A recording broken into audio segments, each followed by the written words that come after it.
You're listening to the Woman Angler and Adventure podcast, part of the Waypoint Outdoor Collective.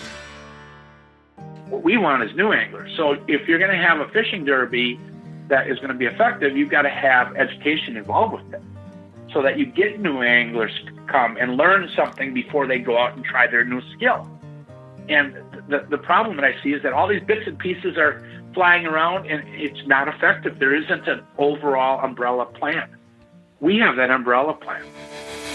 Welcome to the Woman Angler and Adventurer podcast, inspiring real women with a passion for fishing and the outdoors to go get their adventure on. Now, here's your host, Angie Scott and Barb Carey. Welcome, everyone, to the Woman Angler and Adventurer podcast. I'm Angie Scott. I've named this episode the episode every angler needs to hear for a very important reason, because it is. We feel like, plain and simple, this is our second episode in a short series we're doing on the importance of introducing new anglers to the sport. And today's conversation is with a guy named Pat Nye, who heads up the Future Anglers Foundation. Now, there's a few organizations out there like this, but the Future Anglers Foundation just really supports events. And, it came up in our conversation last week's episode, which if you miss it, go back and listen to our super inspiring conversation with Jeannie Lilienthal. But Future Anglers Foundation is an organization that helps support her and what she does at the camp, getting equipment and gear for these kids so they can be introduced to the sport of fishing and have something they can take home. And, a lot of these kids, as Jeannie mentioned, they're going home and introducing their parents to the sport. So this is just super important. We know we're kind of in a dire situation with the future of fishing right now. And so it's really important to support these organizations and do your small part. Like, we're going to try to do our small part and take a kid fishing or introduce somebody new to the sport. And let's try to get this back on the upward swing so we can have conservation dollars to protect our resources so they'll be there for the future. All right, without further ado, please listen to and hopefully enjoy our conversation with Pat Nye from the Future Anglers Foundation.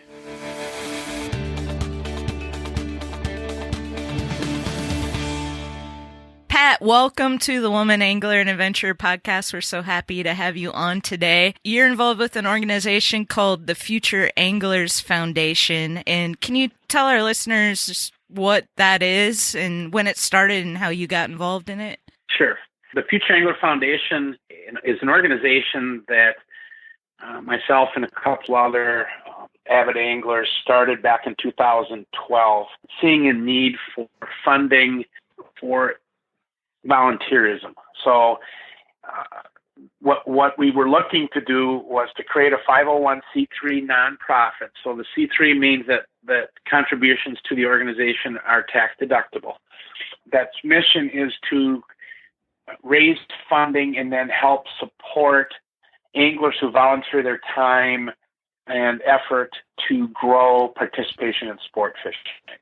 Mm-hmm. And so that started in 2012, and we've grown each year and continue to work really hard toward our mission. Part of this that I see out in the field, I see that there's really a lot of gear that's getting into the hands of the people that are doing this volunteer work. I know I've seen a lot of tournament anglers that you represent that are having these little clinics right at tournaments. And where else are some of these some of the gear available, and the people do want to connect with the program that's in existence? Is there some type of link for them to find that? Well, what they need to do is go to the Future Angler Foundation website, and there's a contact us email address there, which is info@futureangler.org. And they can send us an email asking for more information about the program. We make it difficult for people to get hold of us because we have limited funding, Barb.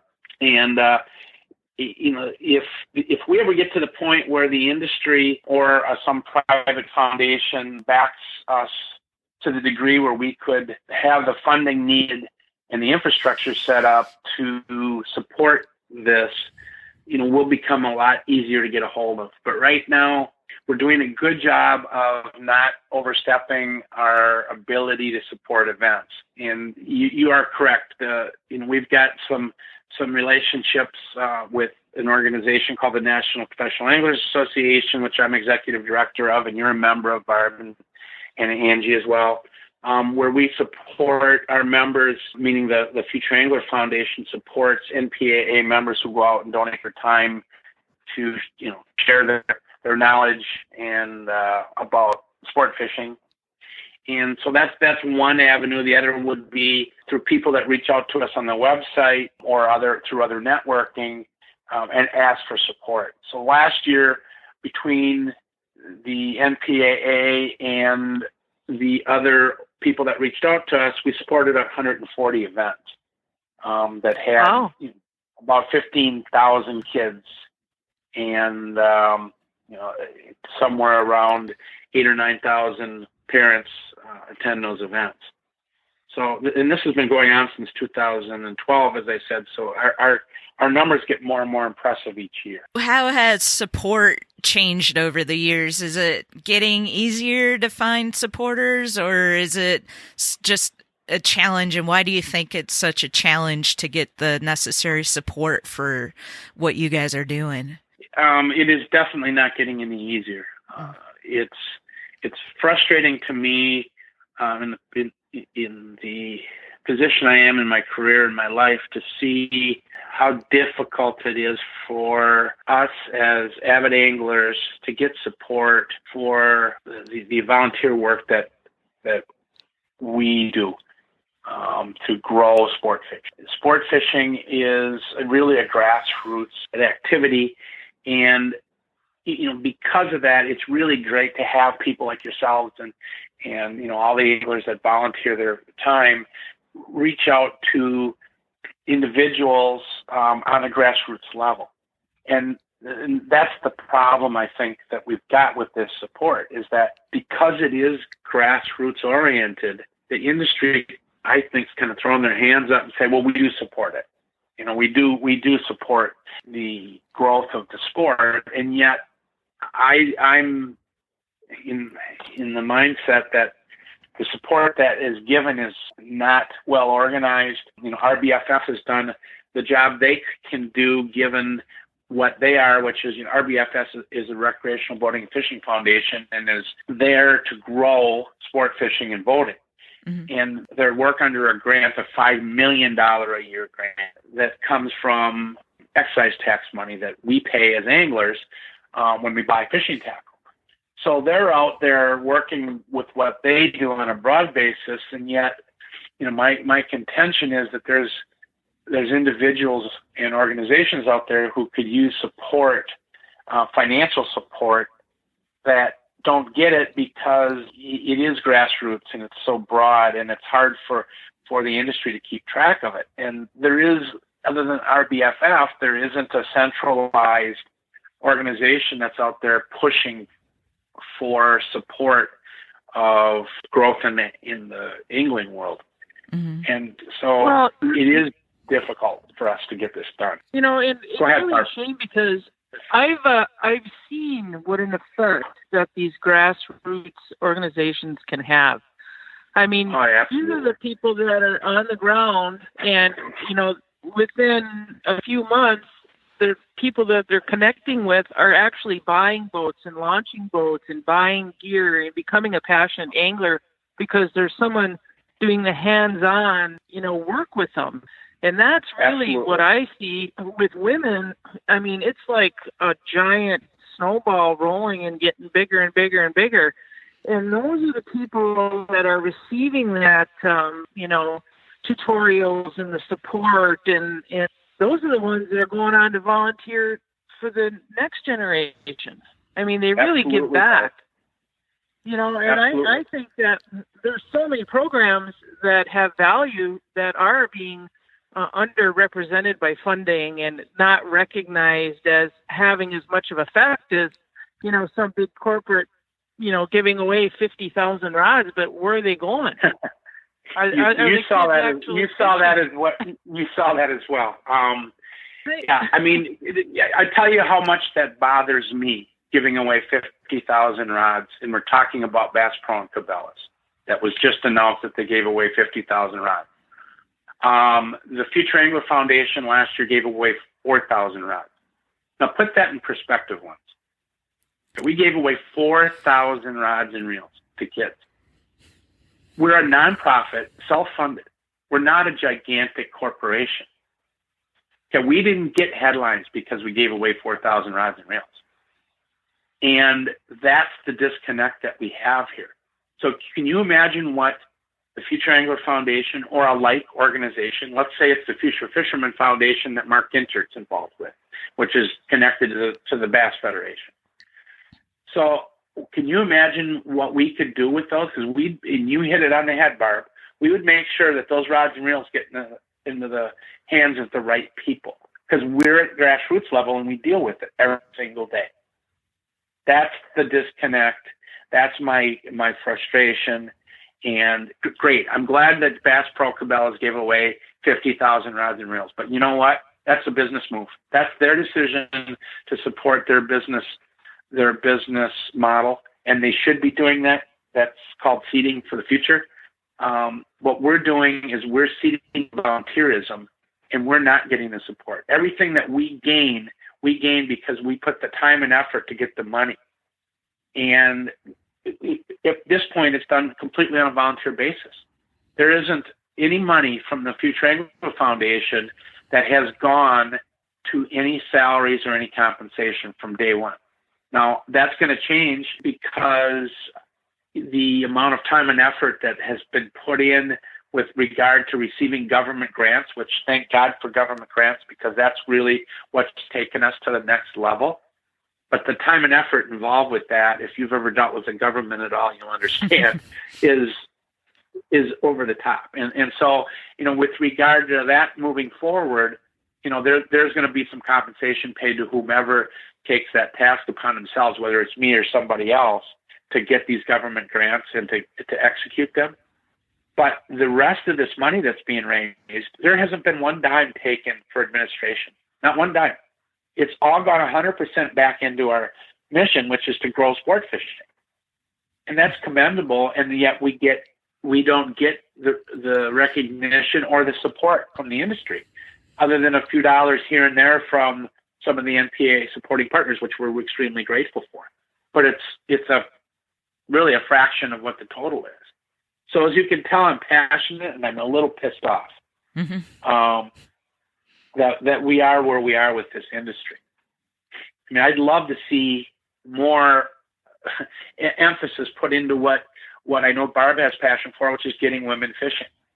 I mean, we support Ladies Let's Go Fishing down in Florida. We have since the day that the foundation was created. That organization is phenomenal. And, you know, that's why we call this the Future Angler Foundation, not the Kid Fishing Foundation, because it's all about getting individuals who don't fish, I don't care what age they are, I don't care what gender they are, to go fishing.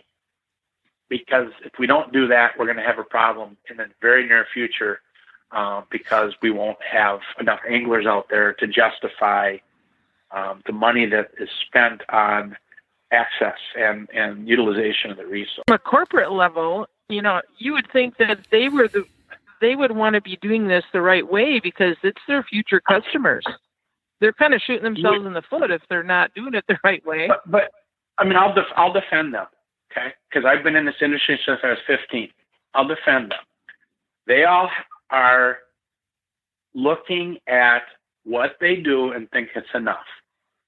And the problem is that if you take whatever percentage any of the companies in this industry reinvest into the future, into creating new customers, and you look at them individually, and add it all up, it's probably a pretty good sized number. It's not as big as what I think it should be, but it's a pretty good sized number.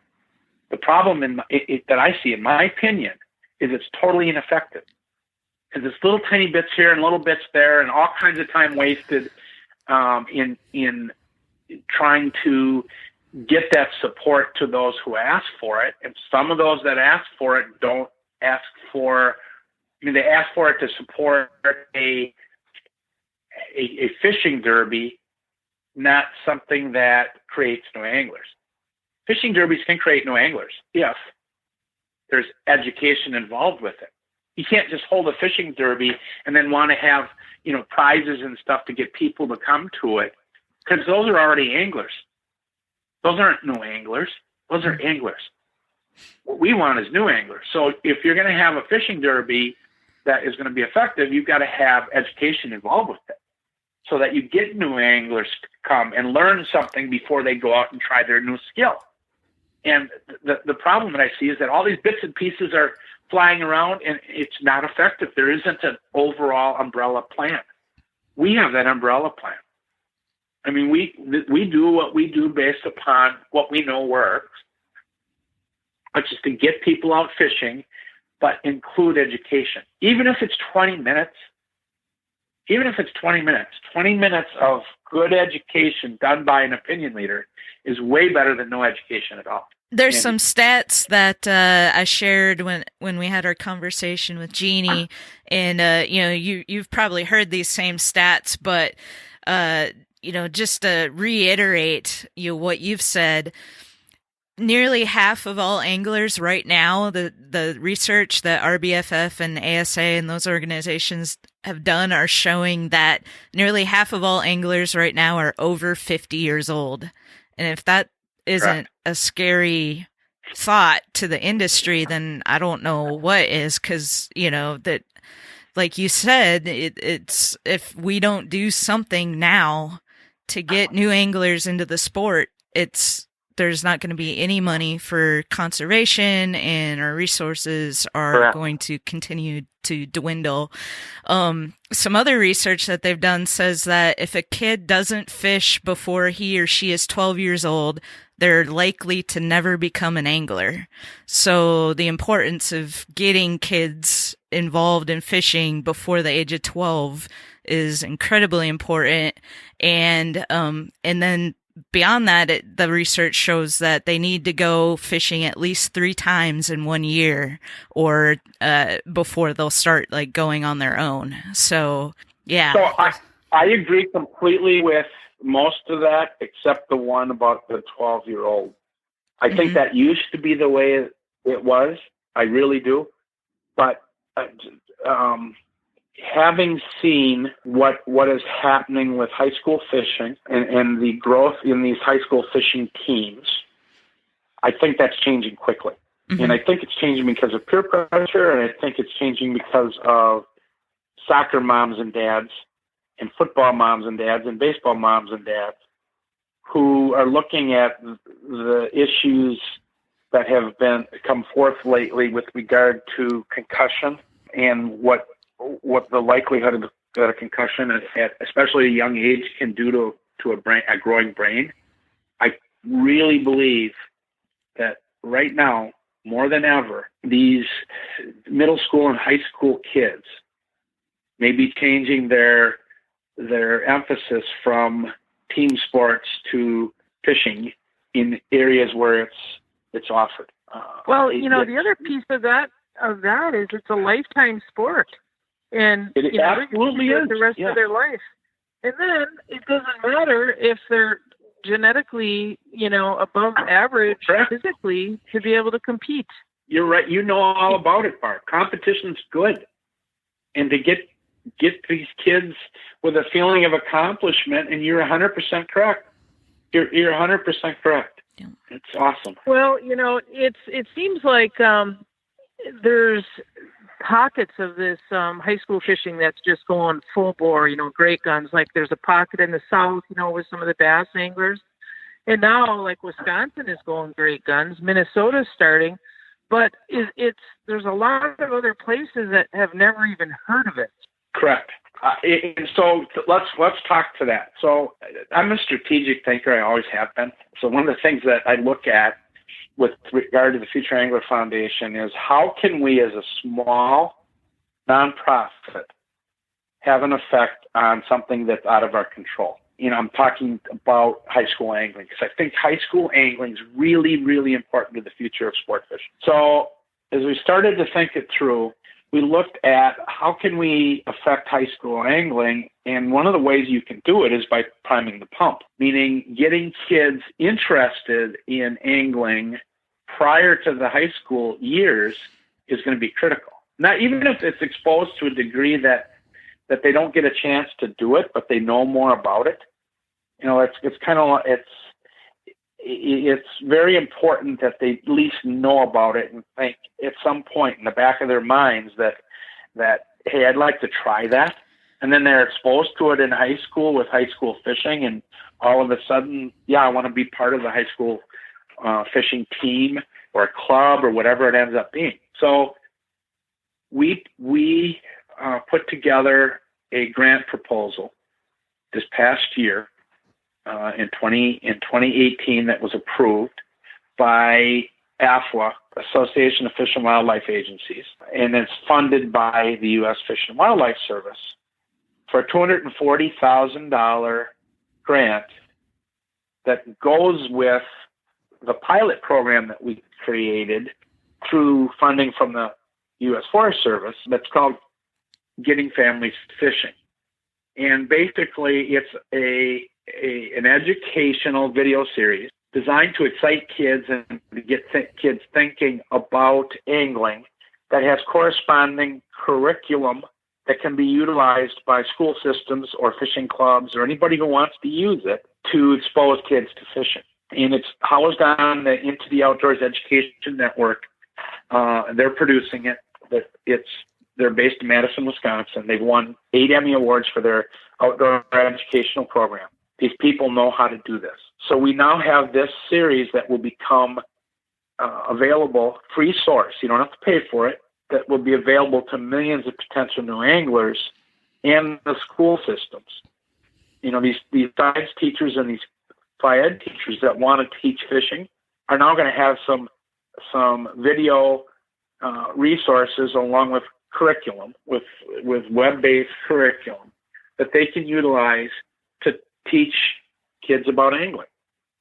And that will, in my opinion, help prime this high school fishing growth that's going on. To me, if that demand is there, the industry's got to support that.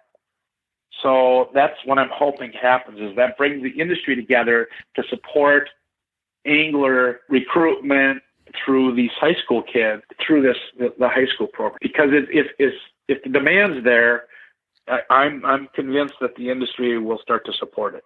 Yeah, the potential is there. I think we're right on the cusp of, putting it all together. And, the work that you guys are doing over there through the NPAA and the Future Angler Foundation is just amazing, Pat. Hats off to you.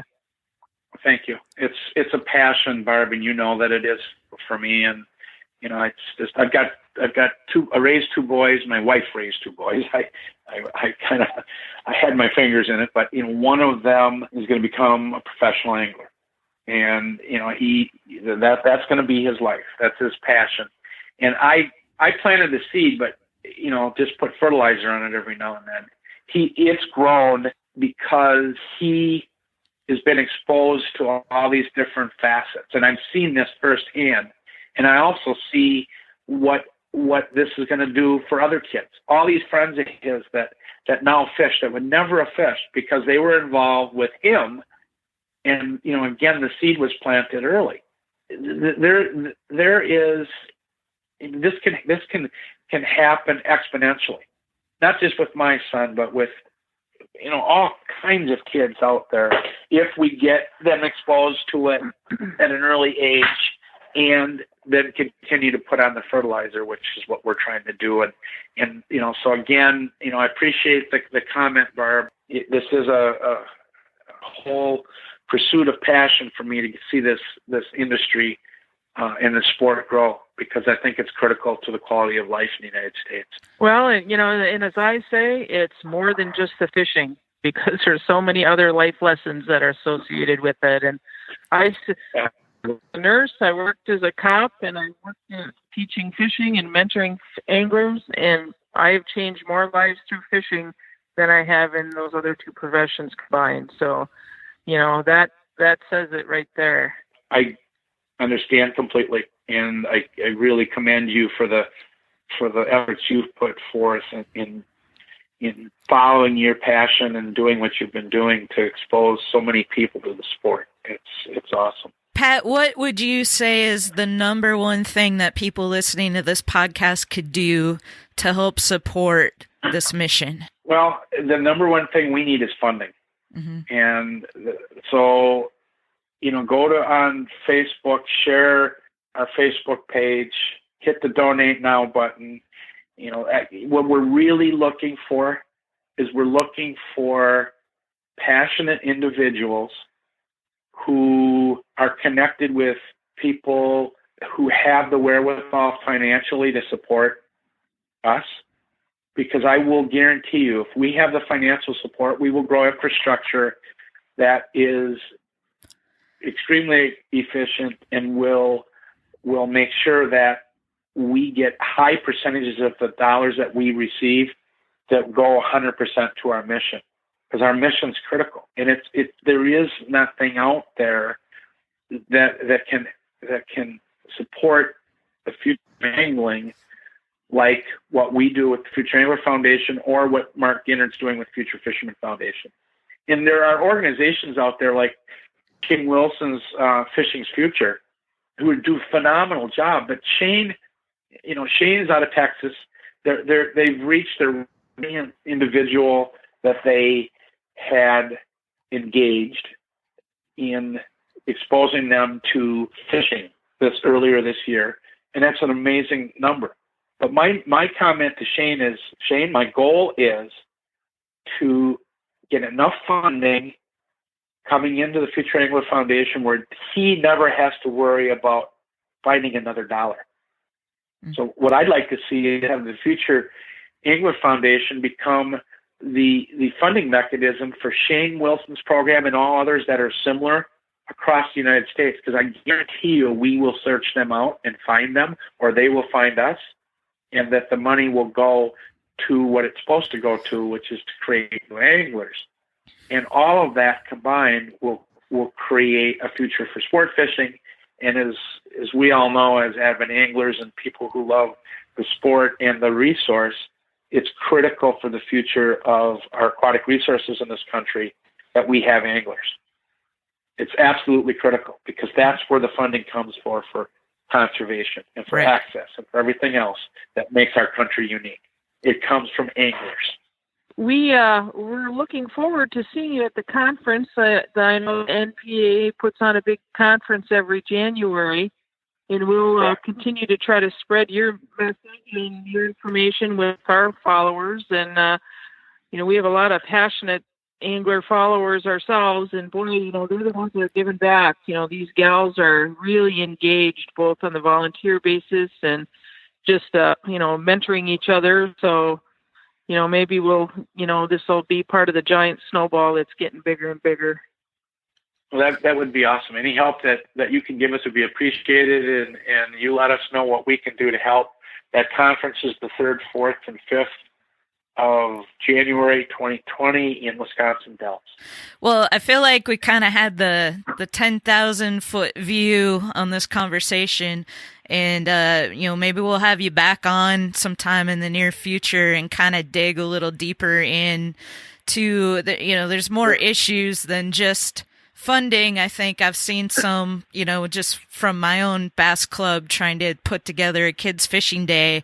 And, we kind of talked about it offline earlier, but, there's a lot more that we could definitely talk about.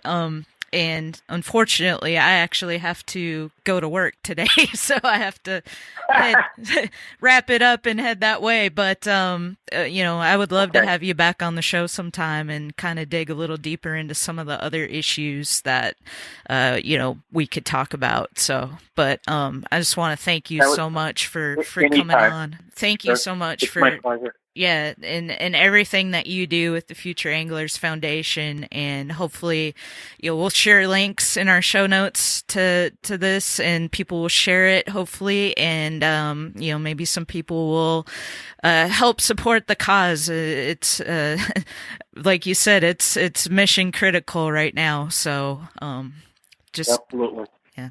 Well, thank you for the opportunity. I appreciate it, and both of you, thanks for what you do. Let me know at any time if I can help.